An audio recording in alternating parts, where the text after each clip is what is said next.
캐나다에 새로운 총리가 등장했습니다. 저스틴 트루도의 시대가 끝나고 금융 전문가 마크 카니가 캐나다를 이끌게 되었습니다. 그는 과연 침몰하고 있는 자유당을 구할 수 있을까요?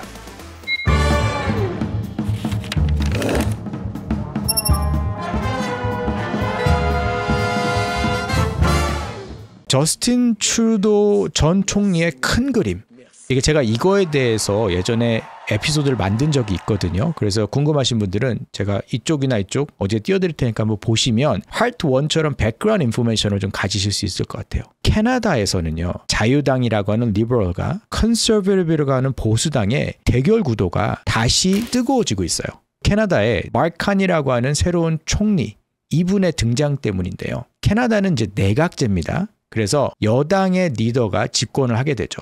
이 저스틴 트루도 굉장히 인기가 좋았고 캐나다에서 10년 전에 수상이 되었을 때는 정말 떠오르는 태양이었거든요. 근데 최근 들어서 급격하게 인기가 식어감에 따라서 이 리버럴이라고 하는 자유당도 동시에 인기를 잃었고요. 그와 반대로 보수당의 리더 피에르 폴리에르가 곧 다가올 2025년 총선에 거의 확실시되는 우승 후보로 떠올랐었습니다. 근데요, 이번에 마크 카니라고 하는 리버럴 자유당의 수상이 바뀌면서 이 판도가 완전히 뒤집혔습니다. 자, 여러분 2025년 1월 6일 전격 저스틴 트루도는요, 캐나다 자유당 리버럴 대표직과 캐나다 총리직에서 사임을 했습니다. 근데 이거는 솔직히 말해서요, 예견되었던 거예요. 사임 전에 굉장히 인기가 많이 떨어졌었거든요. 캐나다는 아직 영국의 여왕, 영국의 국왕에게 이렇게 충성을 맹세하기 때문에 총독이란 제도가 있거든요. 그때 메리 사이먼 총독에게 3월까지 의회를 정회해 줄 것을 요청을 했거든요. 제가 그 전에 비디오 설명해 드렸던 것처럼 여기에는 계획이 있다는 거죠. 왜? 만약에 보수당이 총선을 하자라고 했을 때 자유당은 참패할 것이 너무 확실시 되어 있었거든요.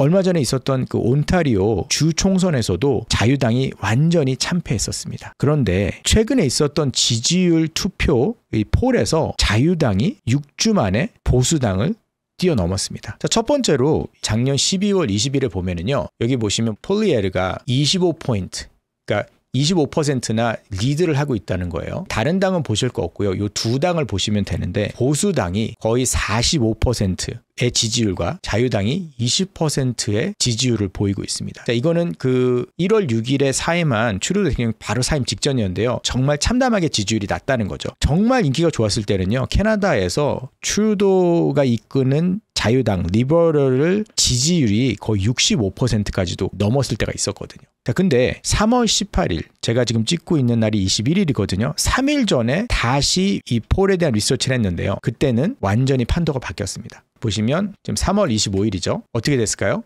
바뀌었습니다. 자유당이 42%, 보수당이 36%.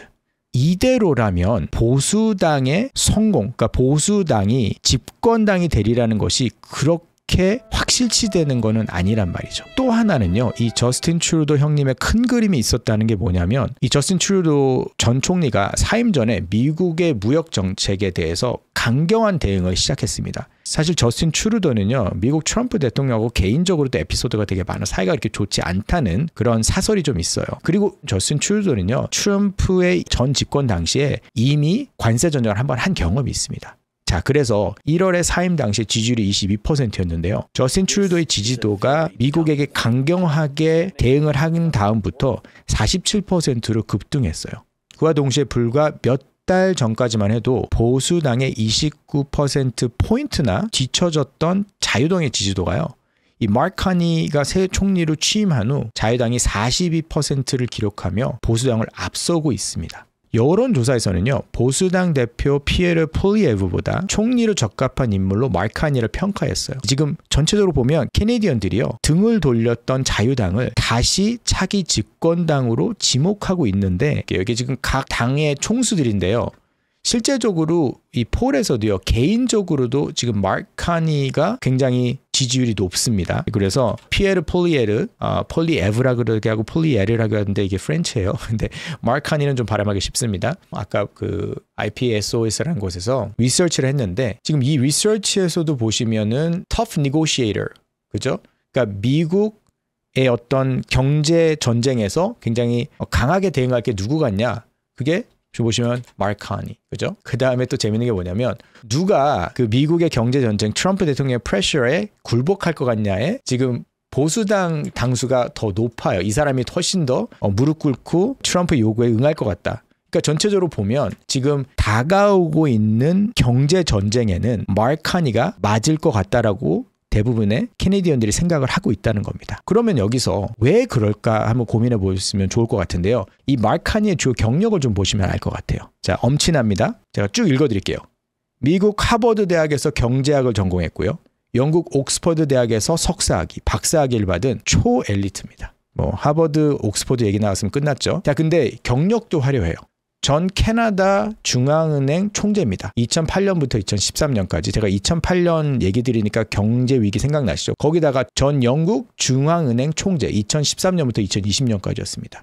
그래서 제가 2008년 얘기했잖아요. 전 세계 금융위기 당시에요. 캐나다 경제를 안정적으로 이끌었었던 인물이라는 평가를 받는 금융 전문가 중에 전문가죠. 경제 대공황 이후에 거의 최악의 경제 위기로 알려지는 2008년 금융위기 당시에요. 캐나다 은행들을 살리고 캐나다 경제를 살리고 캐나다 경제를 그 어느 나라들보다 빨리 침체에서 데리고 나온 인물로 평가가 되어져 있습니다. 이거는 제가 자주 보는 이제 About Dash라고 하는 소스가 있어요. 유튜브 채널 여러분도 많이 참고하시면 좋을 것 같은데, 자, 여기 이 그래프 한번 보시면은요, 이게 2008년 금융위기 당시 전후로 해서 경제를 안정적으로 금융위기에서 돌파하기 위해서 각 나라들이 했었던 이자율 정책을 보여주는 그 그래프입니다. 여기 보시면 이 그래프를 보시면 지금 뱅크 오브 캐나다, 아까 마크 카니가 뱅크 오브 캐나다의 수장이라고 그랬잖아요. 마크 카니는요, 리먼 브라더스가 2008년 9월 15일인데 이전에 이미 전 세계는 안 하고 있었는데 인터레스트 레이트를 내리기 시작했어요. 여기 보시면 여기서 내리고 여기서 또 내리고 여기서 또 내립니다. 아직 금융위기 전이었거든요. 금융위기는 여기잖아요. 그러니까 사람들은 지금 생각하기 이 사람은 경제를 제대로 읽었다라고 평가를 해요. 왜 그렇게 얘기를 하냐면 이 이유 때문에 그렇습니다. 그 당시에 인터레스트 레이트를 보시면 캐나다는 내리고 있었죠. 근데 다른 그 유럽들은요 이렇게 올리고 있었어요. 그러다가 금융위기를 맞닥뜨리자마자 다 같이 인터레스트를 내리기 시작했습니다. 그러니까 어떻게 보면은요, 마크 카니가 이끌었던 캐나다 은행은 선견 지명을 갖고 리세션, 그러니까 한마디로 경제 침체가 오기 전에 미리 준비를 하고 있었다라고 보는 견해가 되게 많거든요. 이렇게 초엘리트의 경제 전문가, 미국의 경제 도발에 맞설 수 있는 혜성같이 나타난 어떤 그런 인물로 평가받고 있는 마크 카니. 하지만 정치 경험은 전무합니다. 한 번도 선출직 공직을 맡은 적이 없어요. 국회의원이 된 적도 없고. 반면에요, 보수당의 피에르 폴리에르는요 20년 이상의 정치 베테랑입니다. 그래서 이 마크 카니의 최대의 약점이 정치 경험 부족이라는 것에 있어요. 자, 그렇지만 마크 카니의 정치적 그 전략은요, 취임 직후에는 트럼프와 대화하지 않겠다고 선언하면서 강경한 대미 정책을 지금 유지하고 있거든요. 또 되게 재밌던 게 뭐냐면요, 제가 또 하나 비디오 예전에 만든 거 보면 캐나다가 석유 산유국인데 왜 석유 자동차의 가스 값이 미국보다 비싸냐, 우리가 미국에다 석유를 수출하는데 그거의 가장 큰 이유 중에 하나가 이 탄소세였거든요. 카본 텍스. 근데 보수당이 리버럴 어택하는 가장 큰 요점 중에 하나가 이 카본 텍스였어요. 니네가 카본 텍스를 해서 트럼프의 테러프, 그죠? 관세 정책에 카본 텍스를 더해서 캐나다 경제가 거의 파탄 지경이다. 이렇게 얘기를 했는데 그 취임되자마자 카본 텍스를 제로로 바꿔버린 거예요. 그러니까 공격받을 수 있는 여지를 이미 가장 큰 거 하나를 없애버린 거죠. 그렇게 함으로 인해서 굉장히 이제 대처를 잘하고 있다라고 평가도 받고 있는 거죠. 탄소세를 없앰으로 인해서 보수당의 핵심 공약 중 하나를 무력화하긴 했지만 이 폴리에르라고 하는 정치 베테랑의 경쟁에서는요 아직은 좀 부족하다는 견해들이 있습니다. 왜냐하면요, 이 폴리에르는요 보수층과 젊은층까지 사로잡은 강력한 대중 연설가예요. 반면 카니는 연설 스타일이 조금 건조하고요. 좀 정치적 감각이 부족하다는 얘기가 있어요. 폴리에르는 강력한 메시지, 20년 베테랑, 그리고 사람들을 대중을 사로잡을 수 있는 어떤 연설가고, 이 카니는 경제 전문가면서 초엘리트지만 대중소통 능력이 조금 부족할 수 있다. 근데 이게 왜 문제가 되냐면요, 지금 총선을 다가가잖아요. 이 총선을 할 때 트루도가 잘했던 게 이거거든요. 총선이 시작했을 때 길거리로 나가서 사람들과의 소통, 연설 굉장히 잘했던 인물입니다. 근데 갑자기 정치 경력이 전무한 이 카니가 지금부터 총선까지 사람들에게 소통을 하면서 대중 연설하면서 여러 가지 카리스마적인 리더십을 보여줘야 되는데 그걸 과연 자유당, 리버럴을 이끌면서 할 수 있을지 그게 가장 큰 의문점이긴 해요. 이 마크 카니가 지금 해결해야 될 문제들이 당면한 문제들이 상당히 많아요. 제가 저 유튜브 채널에서 매번 얘기했던 문제들인데요. 첫 번째로 경제 생활비 문제. 자, 지금 인플레이션이 되게 높잖아요. 물가는 굉장히 많이 올라가고 있고요. 주택 가격도 폭등하다가 이제 멈춰서 이제 약간의 주춤세를 보이긴 하지만 폭락을 하더라도 3배가 오른 주택 가격에서 반토막 나도 높잖아요. 그러니까 지금 이 주택 가격에 어떻게든 해결해야 되는데 힘든 거거든요. 가격을 내리자니 사람들의 자산 자체가 없어지니까 이게 이러지도 못하고 저러지도 못하는 문제거든요. 보수당은 자유당의 경제 실패라고 비판을 하고 있지만 이거를 카니는 해결을 해야 되잖아요. 그래서 어떤 텀이 있냐면 캐나다에서는요. The Lost Liberal Decade라 그래요. 이게 일본의 잃어버린 뭐 20년, 10년 그런 얘기 있잖아요. The Lost Liberal Decade 2015-2025. 그러니까 캐나다가 잃어버린 10년이라는 거죠. 이게 왜 그러냐면요. 이게 보시면 지난 10년간 GDP 그로스가 거의 제자리 걸음이었다는 겁니다. 이 그래프 보시면은요. 트루도 그 총리가 집권하게 된 때가 이때입니다. 이때에서 지금 GDP per capita가요. 캐나다는 약간 제자리 걸음하고 오히려 이땐 코비드니까 내려갔다가 올라가는 척 하다가 코비드 이후로 지금 또 떨어지고 있어요. 그렇지만 미국은 보시면 어때요?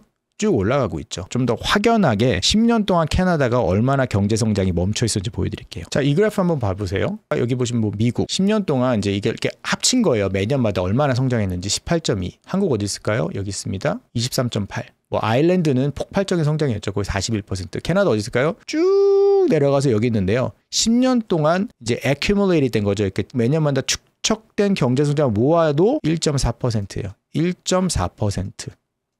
2015년부터 2024년까지요. 캐나다 축적된 경제 성장이 1.4%라는 거예요. 참담하죠. 그러니까 제가 맨날 제 유튜브 비디오에서 캐나다 경제 심각하다, 캐나다 심각하다 이래서 심각하다고 말씀을 드리는 거예요. 그거에 가장 많이 블레임 되는 게 뭐겠어요? 정부입니다. 그걸 이끈 수당이 누굴까요? 트루도죠. 그래서 이 카니는요. 내가 자유당의 리더긴 한데 나는 트루도하고는 달라. 이거를 지금 차별화를 시켜줘야 돼요. 요번에 카니하고 같이 자유당의 후보였던 사람들이 다 트루도랑 정치를 했던 분인데 다 안 됐습니다. 그러니까 자유당 안에서도 스스로 쇄신이 필요하다는 그런 여론이 있다는 거죠. 결국 제가 얘기 드린 모든 거의 포인트는요. 총리 마크 카니가 경제 문제를 해결하면서도 정말 정치적인 리더십을 보여줄 수 있느냐.